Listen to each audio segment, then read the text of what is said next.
Honorable Sam Kahamba Kutesa, Minister of Foreign Affairs of the Republic of Uganda, Honorable Gilbert Kangonde Malamba, Vice-Premier ministre, ministre de l'Intérieur, de la Sécurité et des Affaires coutumières de la République démocratique du Congo, Honorable Manuel Domingos Augusto, Minister of External Relations of the Republic of Angola, distinguished participants, ladies and gentlemen, good afternoon. I wish to welcome you again in Kigali for the third meeting of the Ad hoc Commission for the implementation of the Memorandum of Understanding between the Republic of Rwanda and the Republic of Uganda, which was signed in Rwanda, Angola, on 21st August 2019. I hope that you all had a good travel from your respective capitals, and that our colleagues are taking good care of you on this St. Valentine's Day. This meeting of the Ad hoc Commission is the third, as I said, but it will, I hope, be shorter and decisive. You all remember that the two first meetings held in September and December last year took about 12 hours combined, which we used to extensively explain the issues that are at the heart of this crisis between Uganda and Rwanda. You would recall that the second meeting of the Ad hoc Commission held in Kampala, Uganda on 13th December 2019 was not conclusive, and that we decided to refer the matter to our heads of state. The third quadripartite summit was then convened in Rwanda on 2nd February 2020, and I take this opportunity to thank His Excellency President João Manuel Gonçalves Lourenço of Angola and His Excellency President Felix Antoine Tshisekedi Chilombo of the Democratic Republic of Congo for their continued leadership on this matter and a desire to reach a long-lasting solution between the two sister countries of Uganda and Rwanda. An important communique was adopted by heads of state in Rwanda and gave a clear guideline on the way forward. First, heads of state stressed the need to address the three main issues that exist between Rwanda and Uganda, which are, one, the release of the citizens of a country illegally detained in the other; two, the end of any support to armed groups against the neighboring country; and three, the protection and respect of human rights of national citizens of the other country. Second, the four presidents agreed to continue the activities of the Ad hoc Commission, which is this commission, as a mechanism to monitor the implementation of the Rwanda process. And third, they convened the fourth quadripartite summit to take place in Gatuna at the common border between Rwanda and Uganda on 21st February 2020.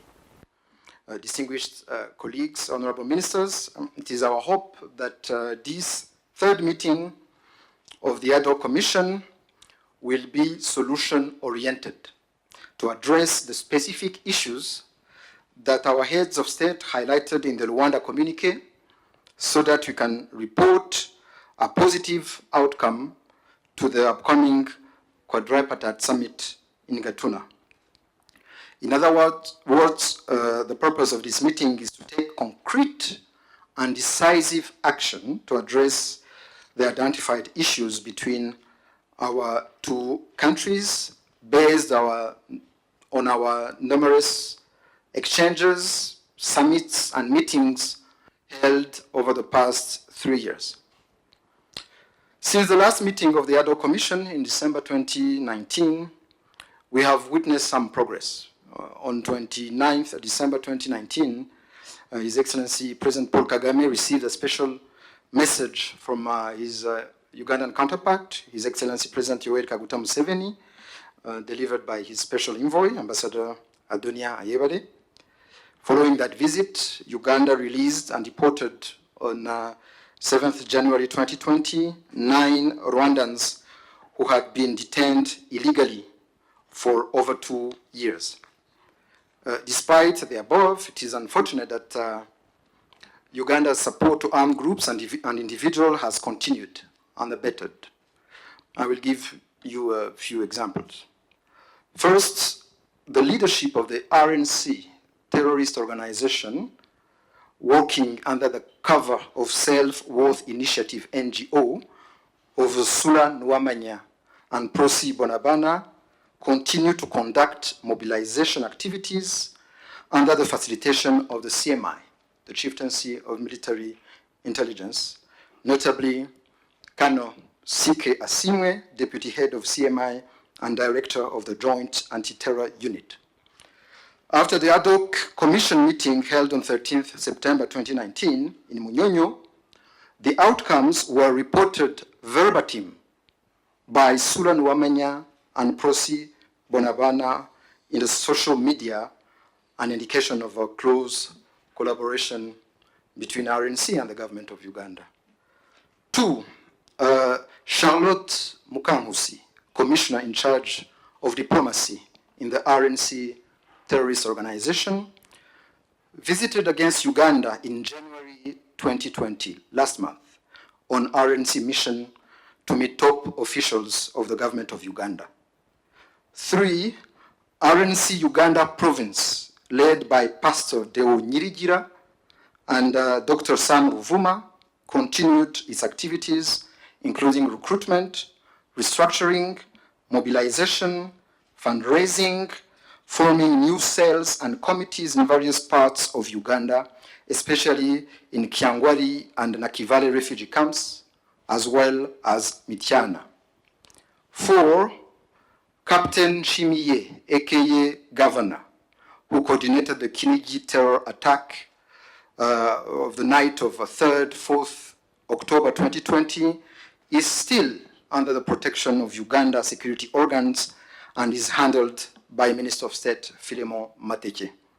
He freely frequents Kyangwari refugee camp, where some of their combatants and dependents are located. Shimiye regularly travels to Kisoro to visit his wife and to meet Minister Mateke for briefings.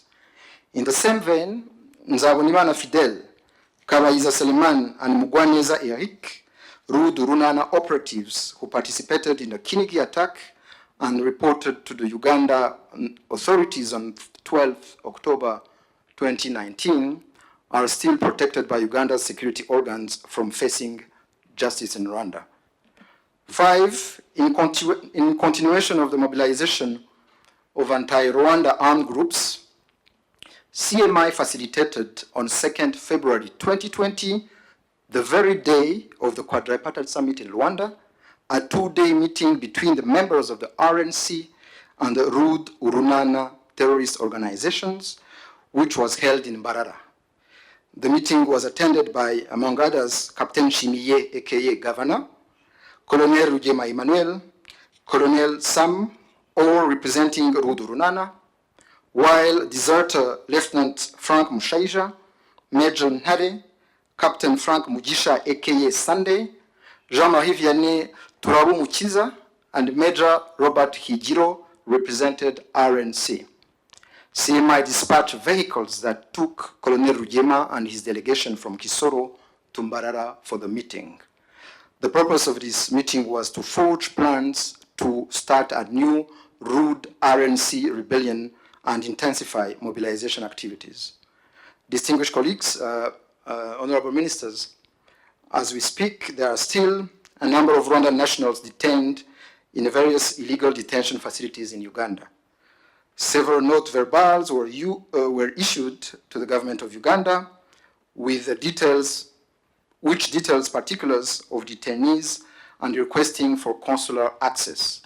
However, all those requests were never honored. At the same time, Rwandan citizens are now dying due to sustained torture by operatives of Uganda's Chieftaincy of Military Intelligence, CMI. A recent sad example is that of one Emmanuel Mageza, 50 years old, who was tortured for more than a year in CMI barracks and recently died in Butabika mental hospital and hastily buried in Uganda. His family demands justice and the repatriation of his body for a decent burial. On the other hand, there are currently 9 Ugandan citizens serving sentence for various crimes in Rwanda and who are all accorded consular access and are mentioned in a list we will be happy to provide. In the Rwanda spirit, Rwanda has also terminated the prosecution of 15 Ugandan citizens who were released. Therefore, Rwanda demands that the following action be taken by the Republic of Uganda.